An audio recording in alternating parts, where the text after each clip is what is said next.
Most people, whether fans of history or not, will have come into contact with the concept of feudalism in one way or another, and will have heard terms such as feudalism, vassals, and lords used to describe the legal and social structures that made up the period known as the Middle Ages.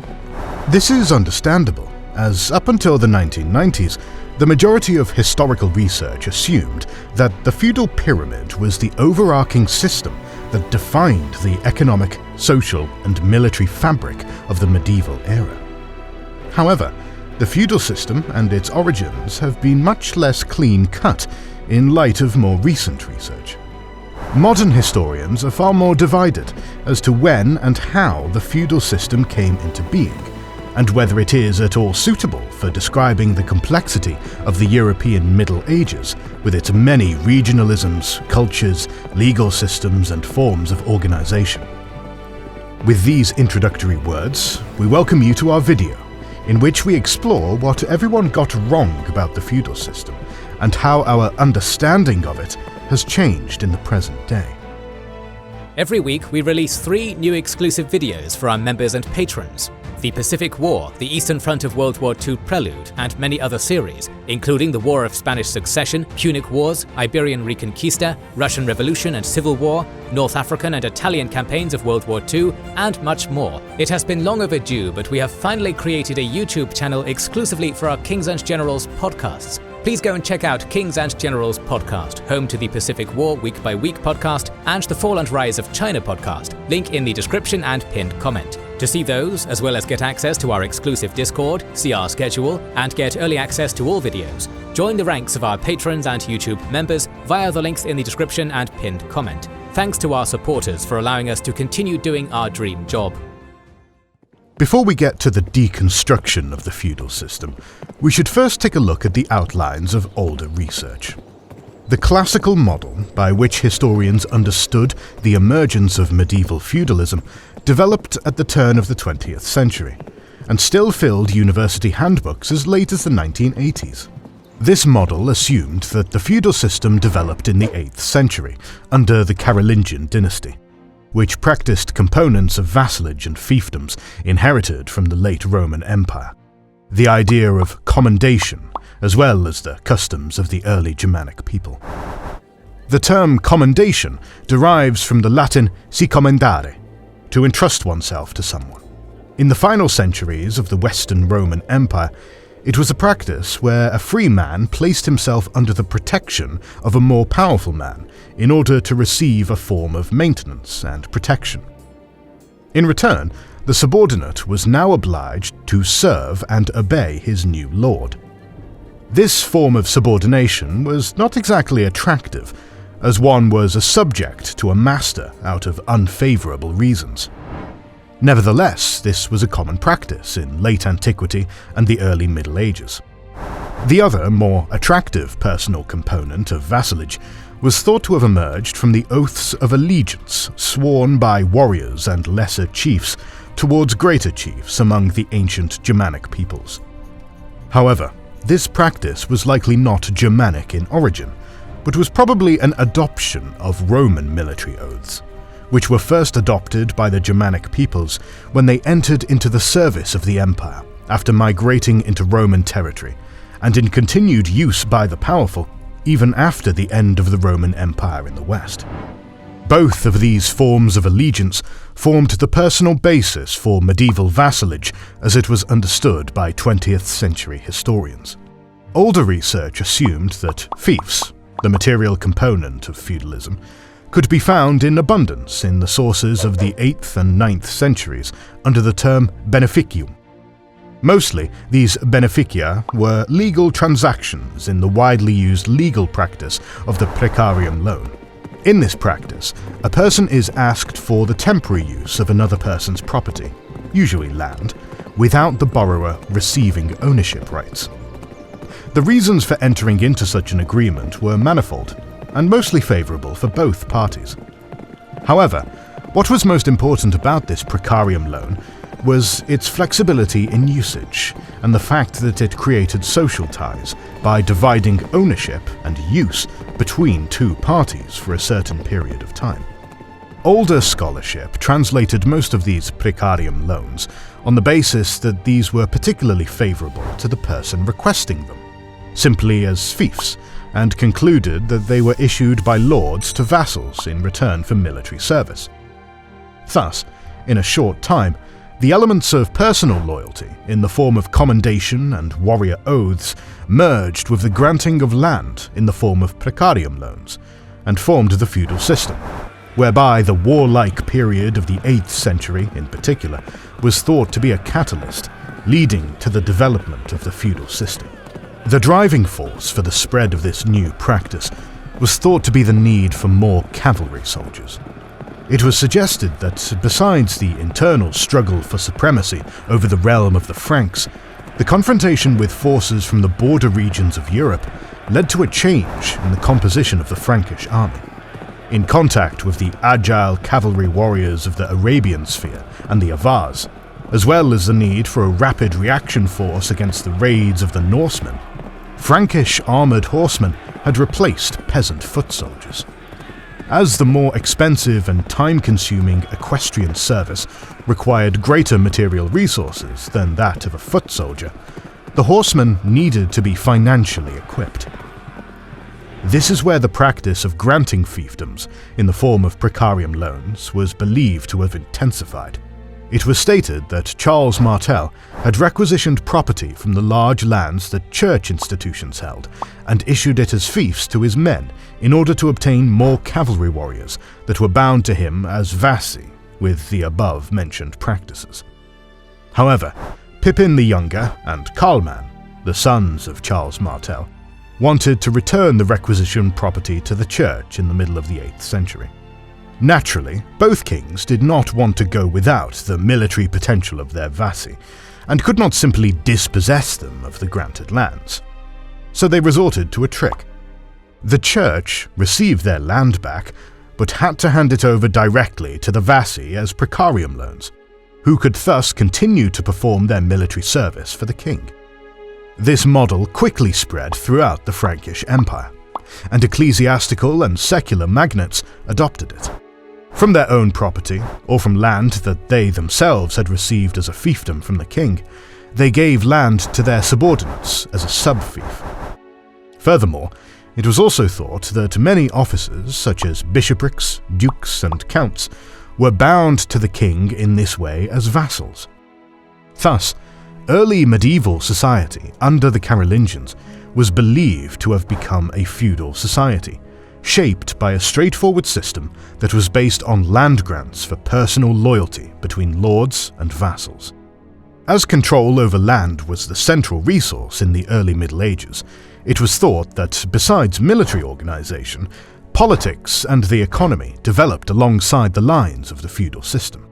Over time, the hereditary nature of the fiefs developed, so that the king's access to the landed property of the nobility, and thus the royal power, dwindled. The feudal system mutated. The monograph Fiefs and Vassals, the Medieval Evidence Reinterpreted, by British historian Susan Reynolds, released in 1994, presented a particular turning point for this model of the social structure of the early Middle Ages, and thus the subsequent development of the medieval epoch. Reynolds' critique mostly pointed out that research up to this point had often interpreted and translated terms found in the early medieval sources in a too narrow view. She rightly noted that words such as vassal or fief are not as commonplace in the sources as they are made out to be. Moreover, when they do appear, they do not automatically have to be read in the model of the feudal system, especially not in the context of a lord-vassal relationship that is mostly based on military service. Yet, older research did exactly that, and was thus very intentional and one-sided with the translation of source terms. As already mentioned, terms such as vassi and beneficia can be found in the charters originating in the Frankish world from the 6th century onwards. However, Susan Reynolds showed that these terms were rarely as unambiguous in the early Middle Ages as older research depicted them. Only on rare occasions were the charters of the time precise in the terminology and usage. Thus, The interpretation as a lord and vassal relationship who exchanged loyalty and lands for military service, advice, and protection is only in very few cases the most likely. Similarly, a large number of other words such as fidelis, confidante, hominis, and militias were liberally interpreted as vassals and thought of directly in the context of feudalism, without taking into account the ambiguity of these terms or the precise background they might have in a charter.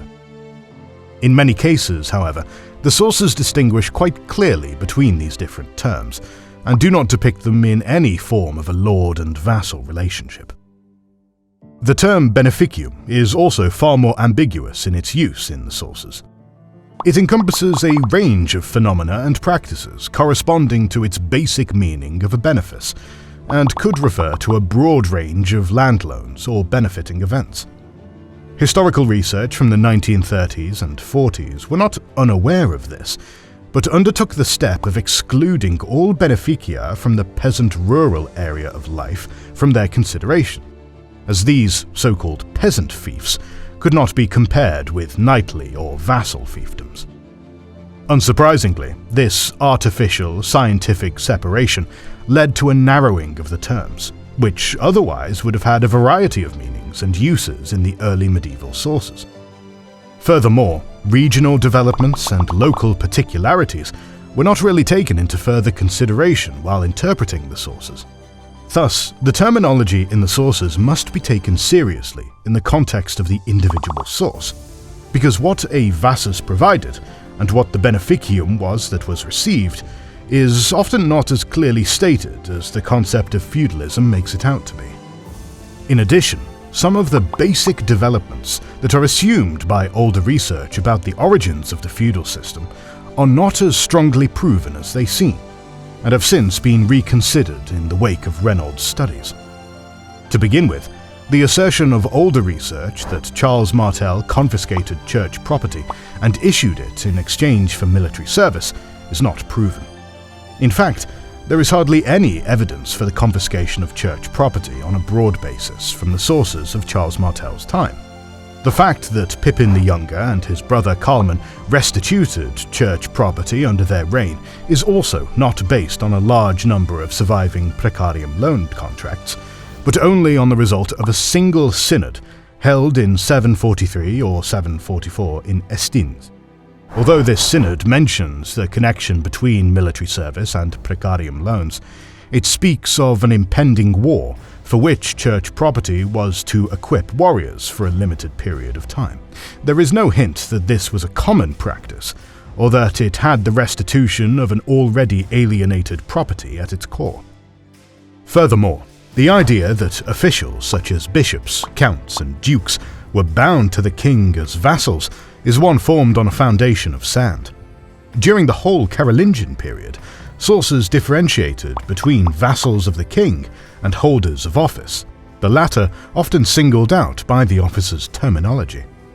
The vassals are strictly separated in enumerations in the sources, and find themselves behind the magnates and holders of office. Newer research suggests that the binding between an office and a corresponding fief only emerged in the 12th and 13th centuries, with the emergence of stronger institutionalization in the proto-state. Thus, bishops, counts, and dukes were not bound to the king as vassals by a hierarchical structure of fiefs, but by other means of loyalty, trust, and consensus within the elite.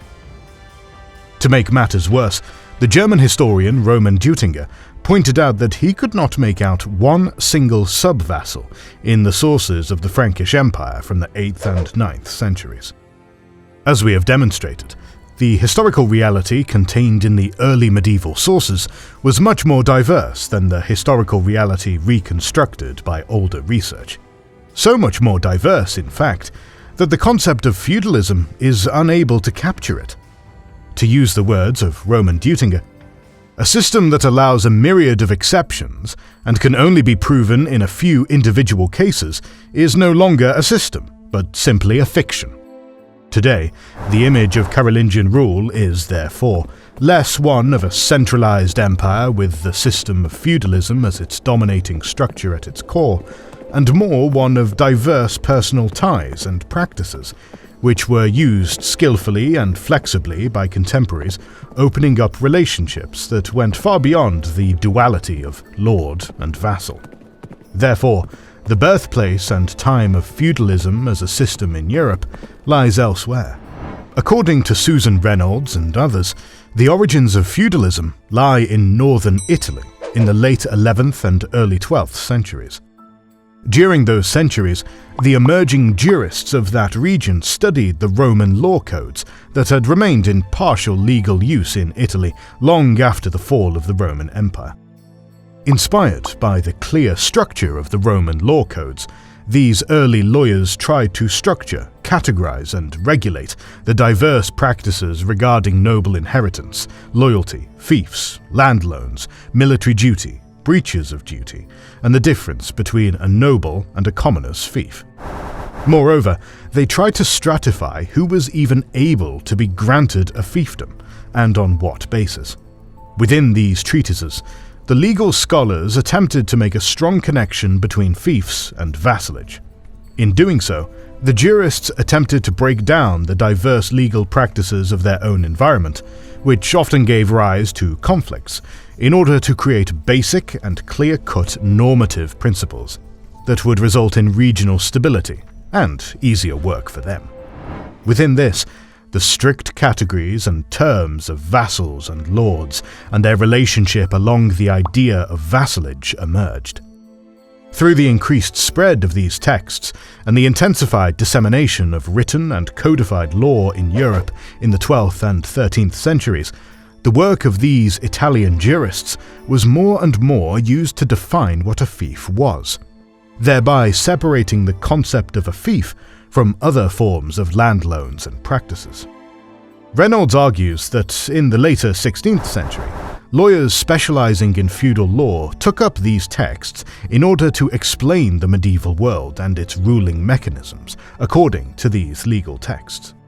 Historians of the 19th century then took on this early modern picture as their own canvas, to paint models and systems of the Middle Ages on it. When this critique is taken seriously, one concludes that the common idea of a universal feudal system was just that, the idea of jurists who tried to categorize and differentiate the diverse practices of human ways of life and their connections into only a few strict cases and categories. Where does this leave historiography with regard to the feudal system? Today, most historians follow Reynolds' critique and thought, with some added nuances of their own. In recent years, historians have suggested using a more source-oriented terminology for the early Middle Ages, in order to move away from the artificial terms and unfitting translations previously used in the research discourse when it comes to fiefs and vassals in the early and high Middle Ages. Furthermore, regional studies on feudalism and its corresponding origins and particularities became a staple in research. In doing so, historians try to grasp the facts and concepts of fiefdoms, vassals, loans, personal relations, and so forth that are definitely present in the sources as close to the sources as possible. After all, the lending of land, offices, sovereignty, and property rights remains a defining phenomenon in medieval European history. More videos about history's most common misconceptions are on the way, so make sure you are subscribed and have pressed the bell button to see it. Please consider liking, subscribing, commenting, and sharing. It helps immensely. Our patrons and YouTube members can watch more than 200 exclusive videos. Join their ranks via the link in the description or by pressing the join button under the video to watch these weekly videos, learn about our schedule, get early access to our videos, access our private Discord, and much more. This is the Kings and Generals channel, and we will catch you on the next one.